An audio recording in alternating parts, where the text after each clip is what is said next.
itu single jauh berlawakan satu materi video panjangnya itu anak sampai kerja di sana jadi mengamankan kan di rumah itu sampai madam sini amornya ada aja bahar di sana mereka sana dunia itu betul single jual pakai mil banget reporting pokoknya tahu atau jangan Ako mo dyan, niya po ang katating review yan, kakagpo ko nene ako ay kehingo, 1 घंटा 2 minute hindi hमें पर बाबू में ले आए तो जाए हो ऐसा वो गोपाल सरन मस्ती जाओ रिपोर्ट एनके आकर दांजे बना कर बाबा जाओ आजा संसारे सवारी भी करते थे ट्रेन बड़ा के किया था वो तो जाओ जब बताना जहाँ जे प्लास्टिक मार्किंग गया करता है तो ठीक है अब यह रिपोर्ट तो नौका है दोन खेती करा में निश्चित पे चेत्री जी को चेली का तो जो टाप को मोटामोट से अब को सहयोग है कोना सेवा आई का पार चेत्री जी थे तो उड़ीसा को नौकरी राज्य फोन माध्यम के लिए चप्पल मरा लेती ना अब जब तक हम ले आते अब वाली तो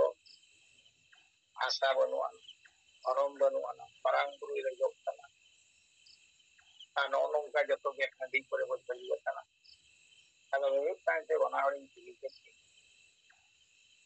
acha abo jadi tabo dharam banu kana mentan okare bo chet bola ado tin ho bo tin badaya je dharam kori ni to ina kana ta kren turu bota lihat kren noa R abo ma joto ge na ko laka ni to kari ke jahan tina bo cek dia ga joto hindu ge bo laka kan abo jadi hindu bo ola kan abo at kan kan sarna dharam do kar bo kan abo sarna dharam ngam lagi pekan nongka cek hindu doctor engineer buku ko cek hindu to sahaja sahajog to dorkar तो यहाँ बना हो kita bina begar-begar ke kalau kita banyak sahaja to real dunia di dorkar karamo sanna from do nihati itu dorkar bangkan amo to ato kalau lagi to apa ya ko mera itu matra single lo ja salkhan murmu ke jahai dari kanwali kanwa ke tingkat 500 700 sarna sagal ho bilang tak ko nong ka kini ka ado jaha ho itu mo jingan to padaya ka do ni ho ba ko anwa pikir ke ba ko ado noa khatir hon ko dara jena punya machu ko mas ale jahan sina le gari sahaja ko jo tale mo to dharam ko abo nya ki korta acha abo ni to theory kulike na bhasha ma abo mane ma odisha re kan uriya ke bengal re kan bengali ke jharkhand re kan hindi se enkan abo ni to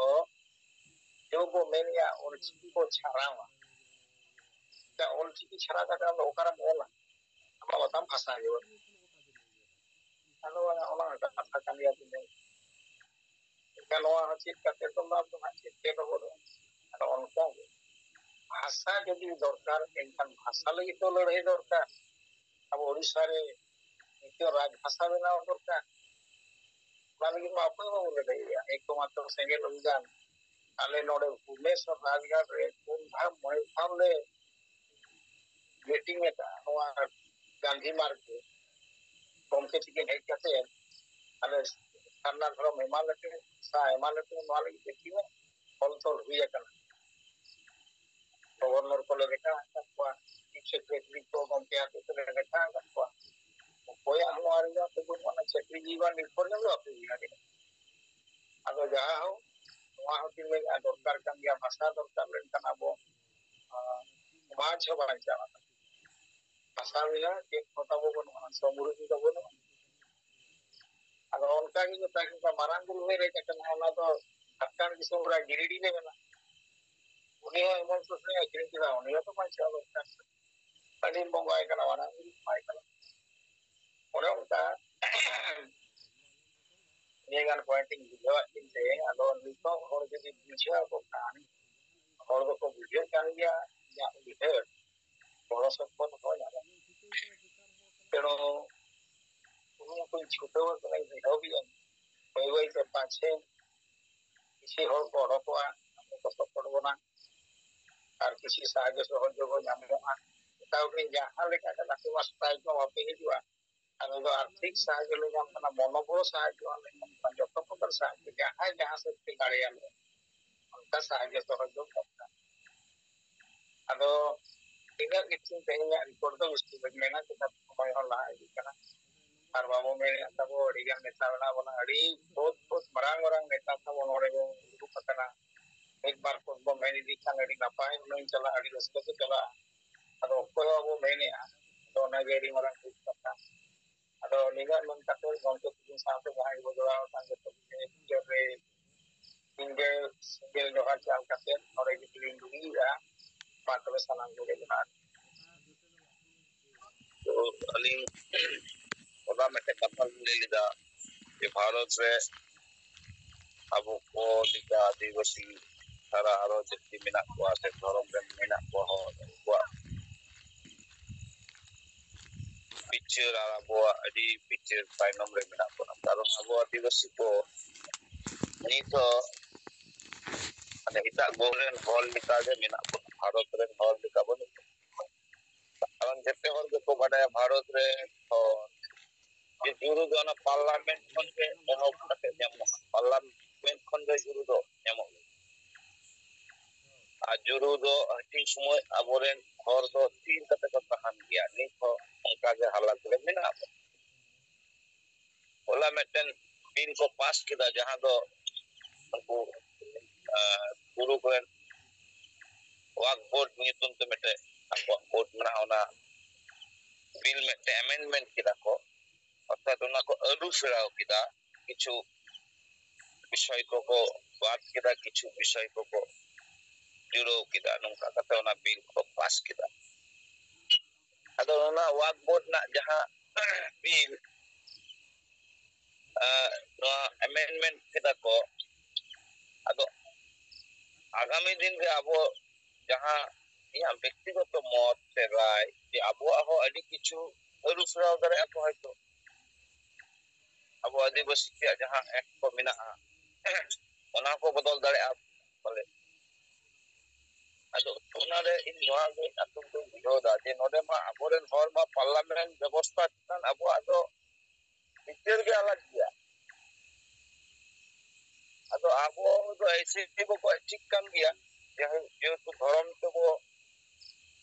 अबो नित दो अधिगान और अबो नित दो इसका धर्म से अपना अबो के बाबू पड़े कारण अबो धर्म मानत बनुआ उनका जे अबो संतान भाषा जहां एक सुदा सेले दिना नोआ हो कपि निका आई दिगो kana वो आ कोई कितने के मेना चावलन गया मेनकान 2003 साल 22 दिसंबर अबो गांव के पश्चिम यदि बाई जीत कर गया नोआ हो अच्छा बात वाली अतो इन नोआ को कथा लेना उद्देश्य के निया kana भारत गणतंत्र विश्व रे भारत अपना सिस्टम नोआ के एकोनो जाति से धर्म रे हरे पंचाव दो होगा आ नोआ सिस्टम कितार आबो सत्यो के बनुआ ओना लेका ते तो अबोरे जहां के गण संगठन बनवा इदी करते संविधान कथा तो बको आलोचनाई यदि आसेका संगठन मिद दिन वीडियो फुटेज नेल पे आतो आतो जहां रे जो गलमरा कथा जहां कथा के संविधान आईन व्यवस्था कितान कोनो कथा बनवा उनका के आदिवासी अंतुम ते जहां मजी परगना व्यवस्था उनको संविधान कथा के बोल हुई गम के बार-बार संविधान कथा रोल गया है उनका बाकी गम को तो पकड़ गया जहां रे जुरु हटिंगो आ उना व्यवस्था कितान अबो आदिवासी कोनो लेना देना जरूर यार कारण ते आदिवासी आगामी दिन रे अडी मारांग मेटन समस्या रे वो निरुक किया नोआ तो किंतु कम बेसी को और को पूछो कारण तो निया दिन ले आवे आपको को नेल गया अडी जगह अडी भाषा जो kana ओए उड़ीसा पोनद रे के तरबूज अतरे अतन उनका घटना को घटा kana सोशल मीडिया रे वो नेल गया अब abo jahan tinaak adivasi সংগঠন menak kowa nungku ma সংবিধান ain সম্বন্ধে unkua koi lena dena banu'a ar jahan jinis bang em badai ona re chek lekatem rora chek em chikaya bang dare'a ঠিক ona পরিস্থিতি ni abuwak menak aboge ain বিষয় badai kate bo ror gaya abo gomke angkan baki সংগঠন ko to lena dena banu'a onate maje modde unku ko lay gaya abo to সংবিধান kono marang gaya abo to joto chalak gaya nongkanak kata ko abuwak সংগঠন ko ror barai ado inyak mente noa asongkaing bujhau da je agami din jodi abuwak ho jahan tino abuwak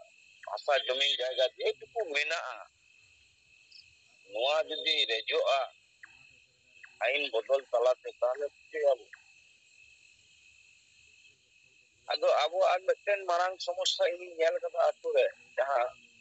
nit abo noa piche lagaw bona je abo jahan tino atu re hasa jaga mena'a ane haram kon uniyak nyutum rege mena'a ona kintu bang nijerak nyutum te porcha ko bako binaw kata atu jodi bo surveya pray 90% adivasi santar ko anungka de mena'a hala joto ponot rege asa jaga jomina jahan kagoj potro dokumen ko etak jatiyak to bes sahih ko buchho kada jete jaga re dokumen ko ठीक ठाक से panja kate ko ठीक ठाक kada santar se adivasiyak dokumen do banu'a ठीक moto adigan atore jodi bo nyel ase jare dagu amal kon khajna ho baki mena'a ako khajna ko em gaya porcha ma banu gaya ona saw te ठीक ठाक dolil potro che ho kagoj potre ठीक ठाक ge banu'a jete atol ge halate ado gapa hulu jodi jahan ka meten sorkar jahan ge jodi nongkana ane kagoj chhara nona sombe bangam tahana nongkana meten ବ୍ୟବস্থা benawai da परिस्थिति ko chalak kana to hoyuk kan ado prothom laga hocho ako puro nungku adivasi se santar ko karon santar to noa kagoj potro joto jaga jila jodi bon achurwa banu'a ঠিক ado noa lena uddesho do niya kana noa hasa bhasa jati dhorom banchaw na katha nina bo ror ida adivasi santara bohog re bang bolon kana pale noa katha jodi bo ror khan jodi bolona je boya ato re bo bolon khan nit noa katha ror mabo pailo je boya ama ato re jahan jayga ko mena'a jamin ko mena'a noa hasa dolil ko porcha ko ठीक kadam se bangam ठीक kak khan ontoto noa ठीक me তাহলে উনি কিন্তু ওনা বতর তে আবহাওয়া কথা কো হয়তো আজম লাগিদো আয় ওনা এহব দেবো রেওয়ার লিখা উনি তো শুরু করতে আজম আয় পাঁচশো করতে কারণ আয়া ওনা আসা জায়গা মেটারে তো আয়া মেটেন সরাসরি মেটেন লোভ লালস তাহান কানা ওনা বতর তে হয়তো আবহাওয়া কথা আজম তে বাধ্য আদো ইন যেতে সেঙ্গেল সেনা তেন নেহরোআ যে আতরে বৈঠক যদি বো সেনোআ নোয়া কুকলি পয়লো বো দহয় মা sari ge boya ape nyutum se pe rakap kata noa hasa ko kagoj potro ko pe ठीक ठाक kana karon babo lay dare gapa holo bharat sarkar chek leka ain jan age aguyai entar ama hasa jaga ठीक ठाक jodi bang tahana amma aise man chaba kan ge ama hasa jaga itu ko mina ona chaba bhasha te ma kana dhorom te ma kana ama jaga te hom ado gaya noa te hoyto kichu hor ko bujhoa ar bujho kate hoyto abo sengelak jahan biche ona ko ajoma ar ko abo se goror lika ko hichua noa re in sengel sena teni neoro'a chek kate porcha ko hajna ko chek system te huyuk bang huyu abo kate ko badai kate unko ko jet koma ako atore noa somosya jete atore ge mena'a abo jodi noa katha ko bo samang ate unku do ako benefit orthat ona botol te benefit mendo nungku jehetu santar abo bo badaya maximum atore ge noa ko kagoj potro bako ठीक ठाक doho kada ar okoy bako men ka kuwa ar abo jodi noa katha ko bo meta ko ase ekdom ko ajom gaya এবং চek lekate noa kagoj potro ठीक ठाक huyu'a bang huyu'a ona ko kichu direction bo ema ko khan unku ajom ako ar ko kosisa ona kagoj potro ko chika ado Sao सावते आबोआ सेंगेला बिचार हबो आजम होचो कुआ are वो मिता कुआ जैसे आमा हासा जायगा नोआ को ठीक इदा कागज पत्र बिना इदा ताले आगामी दिन आमा हो नोआ कागज पत्र हो हुयु मा सरकारी भावे मानत ᱧᱟᱢ माय जहां दो हुयु कना संताली भाषा राजभाषा मा ओना कागज पत्र हुयु मा onka ge ama जहां धरम ओना कागज रे ऑल लोक मा नोआ कारण ते नोआ लड़ाई रे गरो हुयुआ जैसे आमा कागज पत्र ठीक लिखा अपाय बाय लहा माने हमें लागामिया नोआ जायगा कोन नोआ भारत दिसम कोन तले आमा भाषा हो दुरकार धर्म नोआ बिया जिनिस के आम ठीक हुयु तमा नोआ जदि बन एखम कोन मुचो धरी को बुझो कुआ इया पतियो जते आपो के सिंगल से को एकदम को बेरे को आदो ओय जे बार बार आबो एकन आशंका प्रकाशित आबो चिंदी करते हर को बुझो कुआ इया मैंने नोआ पे बुझो ओनई दिन जे जहां के आतो रे बोलो कते जदि नोकुआ भाषा जायगा कागज पत्र विषय को बो सामांगा उनको ना पत्र पे आजो मा को आर को बिचेरा चिंदी करते ले चिका तले आले आजम कते ले चिका का और ओना साव साथे उन नेता को होय आज आपे हासा जायगा जेमन पे चिंता ओना साव साथे संताली परसिया पे ठीक ओना साव साथे पना धर्म हो पोट कलम जमो मनवारे गरो ठीक बिता तोबे जो बा मान तुम्हें भी ले जो तो ऑप्शन अब सब है ना तबे इन आसो आबो नि नोआ कमी दे आतो आतो जदि बो रोर का बासो आंगे दिन तो और आबो से को गरो आ सरी कथा कना निजे अडी आतो इन दाना कदा आतो ना परिस्थिति बाडाया जते कोनो लगे एक के आबो जमीन जायगा हासा जायगा तो ठीक ठाक बनो ऑल बिल विभिन्न आने सदाय खन एक गे अवस्था रे मिना निथो तब नोआ इदी कते आतोरे मा चर्चा जे बाई के नोआ इदी कते कोनो संगठन जे बको बनाया को बको बनाया अच्छे को मिता को अडी और को ले दलिल जे तो छोटो कुछ ठीक किया दलिल या मिना नंतर दलिल के तो बाई कना तो ना दलिल मोर्चा रे रखा भीवा मोर्चा रे ᱧᱩᱛᱩᱢ जतखन बांग हिजुते ततखन ना हसा चिकान आर्मी और जदि उगली के दलिल अगुया ताले मा मुश्किल आम ओनाते मोर्चा कना मेन मोर्चा रे रखा भीवा ददु अमल खन बांग रखा छना जहां को अगर नोआ की वो एहो बिका आतो या वीर विश्वास तेनु को और सिंगल जहां कसा बकवा जो में ट्रेनिंग को अजन से बातो करना को ना हटा जाएगा थोड़ा पूरी होना को विशेरा ये सही कथा कला नो बादो निना दे रोक के सनम को तोरा पे जोहार